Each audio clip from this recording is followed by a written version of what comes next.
Hi guys, welcome to my channel healing process.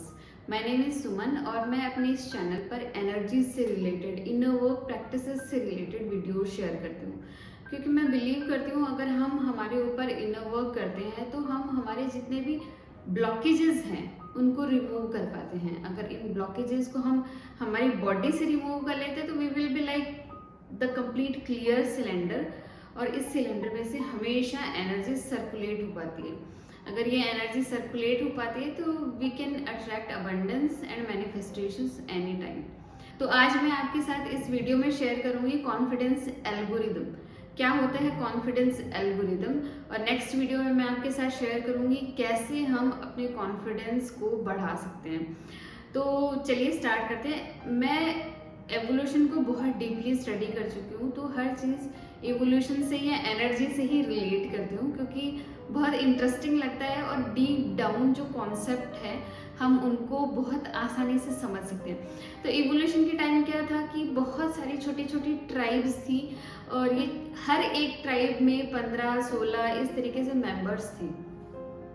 तो उन tribe का काम होता था यूनिटी से काम करना, एक दूसरे की हेल्प करना, और हर चीज़ को अगर कोई चीज़ गैदर करनी है, हंटिंग करनी है, एक साथ करते थे, प्रोटेक्ट करना है एक साथ करते थे। तो अगर उस ट्राइब में से एक भी मेंबर कुछ डिफरेंट काम करता है, जो कि उस ट्राइबल वैल्यू से वो अगर कुछ डिफरेंट करता है, तो ट्राइब की जो अदर मेंबर्स हैं उसको मना कर देते हैं। वो कहते हैं अगर तुम ये काम करोगे तो you will be like danger for us, क्योंकि हम उस यूनिटी से काम नहीं कर पाएंगे, हमारा कॉन्सेंट्रेशन बिगड़ जाएगा। तो इस तरीके से वो उसको कुछ डिफरेंट काम नहीं करने देते थे, और इवेंचुअली उसको ट्राइब से बाहर निकाल देते थे। जो ट्राइब से बाहर निकाल देना ही बहुत बड़ी पनिशमेंट थी, क्योंकि एक सिंगल पर्सन अपने लिए प्रोटेक्शन, वो भी वाइल्ड एनिमल से, खुद के लिए फूड गैदर करना और खुद के लिए shelter and other things resource करना, it was difficult for the single person.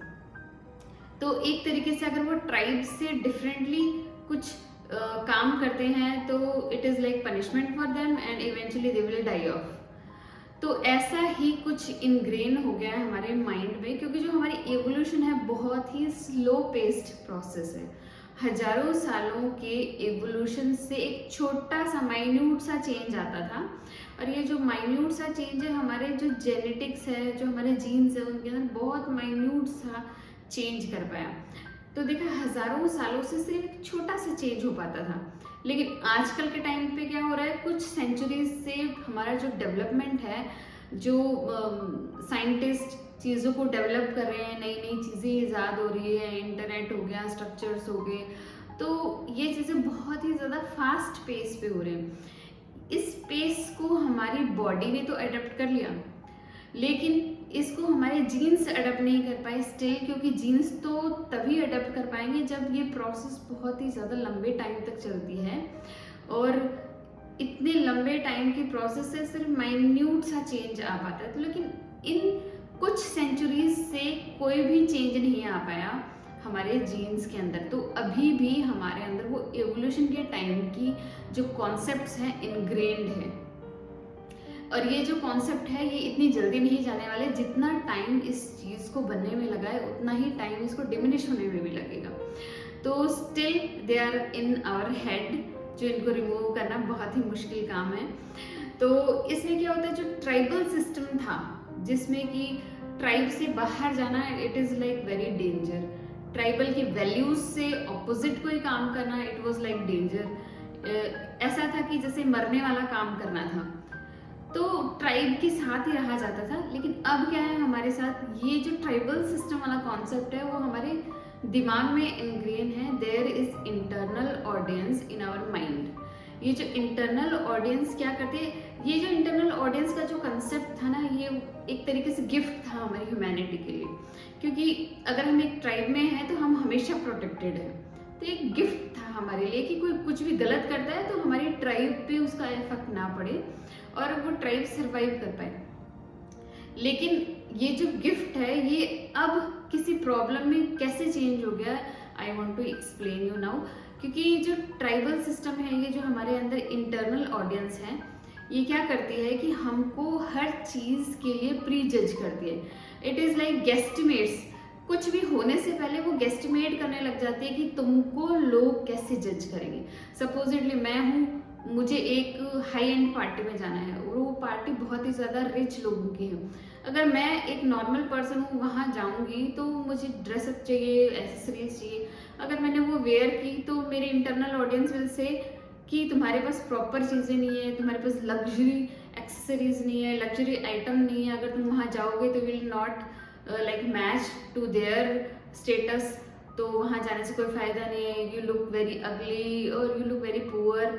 तो इस तरीके से कुछ भी काम करने से हमारी जो इंटरनल ऑडियंस है हमको पहले ही जज करने लग जाती है।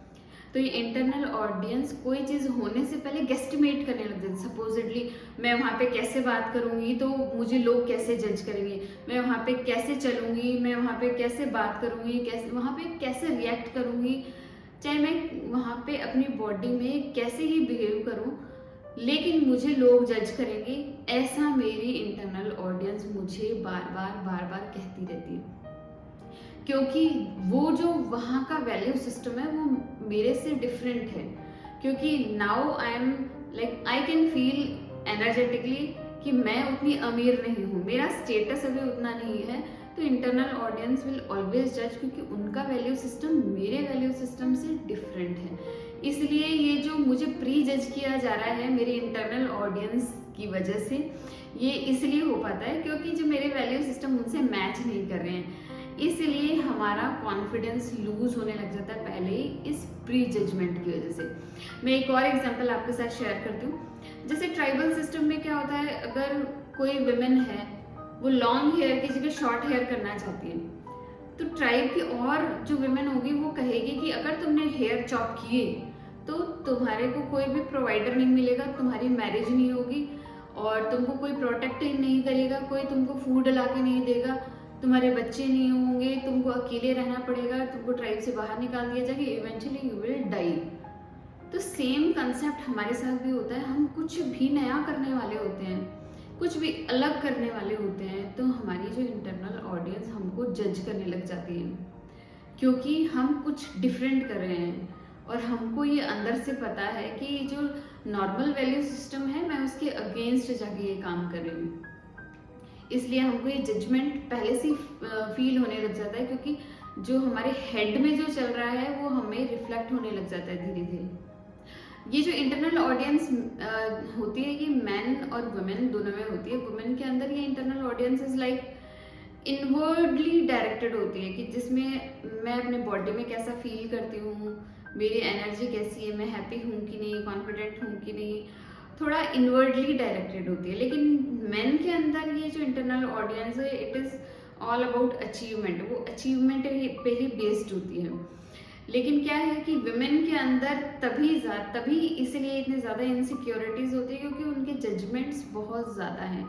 मुझे कैसे रहना चाहिए, मुझे कैसे अपनी एनर्जी को अपने साथ बैलेंस आउट करना चाहिए, मुझे कैसे बिहेव करना चाहिए, मुझे सर्टेन टाइप के कपड़े कैसे पहनने चाहिए, मेरी स्किन टोन कैसी होनी चाहिए, मेरी पोस्चर कैसा होना चाहिए, मेरी फिजिक कैसी होनी चाहिए।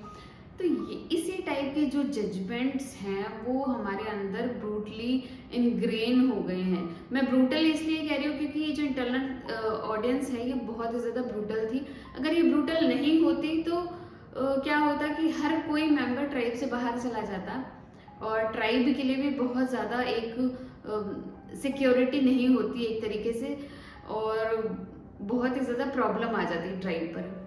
ये ब्रूटल है इसलिए वो ट्राइब के सारे मेंबर्स को डरा के धमका के एकजुट रख पाए। इसलिए ये इंटरनल ऑडियंस सिस्टम इतना ब्रूटल है, हमारे साथ बहुत ही हार्श ट्रीटमेंट करता है, कि तभी ये हमको हर चीज़ के लिए जज करता है। लेकिन गाइज मैं आपको ये भी बता दूं कि ऐसा भी हो सकता है, अगर हम हमारे इंटरनल ऑडियंस के फ्रेंड बन जाएं तो हमारी इंटरनल ऑडियंस हमको हमेशा फेवर भी करेगी। अगर ये हमें फेवर करेगी तब हम टोटली अपनी एनर्जी में आ पाएंगे, तब हमको कॉन्फिडेंस फील होगा। और जब हमें कॉन्फिडेंस फील होगा हमारी बॉडी में, हमारे स्किन में, हमारे कैसा पोस्चर है, मैं क्या वेयर करती हूँ, क्या स्किन टोन है, तो अगर मैं इन सब चीज़ों में कॉन्फिडेंट फील करती हूँ तो I can create ripple effect in my society and I can be like example for other women also. They can also see us like idol or they can work on themselves. हमको देखकर वो खुद को inspire कर सकती हैं और वो जब खुद को इंस्पायर करेंगी, खुद पे वर्क करेंगी तो वो भी एक रिपल इफेक्ट हमारी सोसाइटी में क्रिएट करेगी। तो देखा ये कॉन्फिडेंस का जो एल्गोरिथम है कैसे वर्क करता है। एक विमेन के कॉन्फिडेंट होने से हम कितना ज़्यादा रिपल इफेक्ट बना रहे हैं, हम हमारी सोसाइटी को कितना हेल्प कर रहे हैं। तो मैं नेक्स्ट वाली वीडियो में आपके साथ शेयर करूँगी कैसे इस इंटरनल ऑडियंस को अपना फ्रेंड बनाया जाए ताकि हमें हमारे लिए, हमारे अपलिफ्टमेंट के लिए, हमारी ग्रोथ के लिए हेल्प मिल पाए, ताकि हम खुद के अंदर, खुद की बॉडी के अंदर कॉन्फिडेंट फील कर पाएँ, so that we can inspire other women also. तो मिलते हैं नेक्स्ट वीडियो में। उससे पहले मेरा वीडियो ये कैसा लगा मुझे लाइक कीजिएगा और मेरे चैनल को सब्सक्राइब कीजिएगा, बेल नोटिफिकेशन को ज़रूर दबाइएगा गाइज, और मिलते हैं नेक्स्ट वीडियो में। बाय।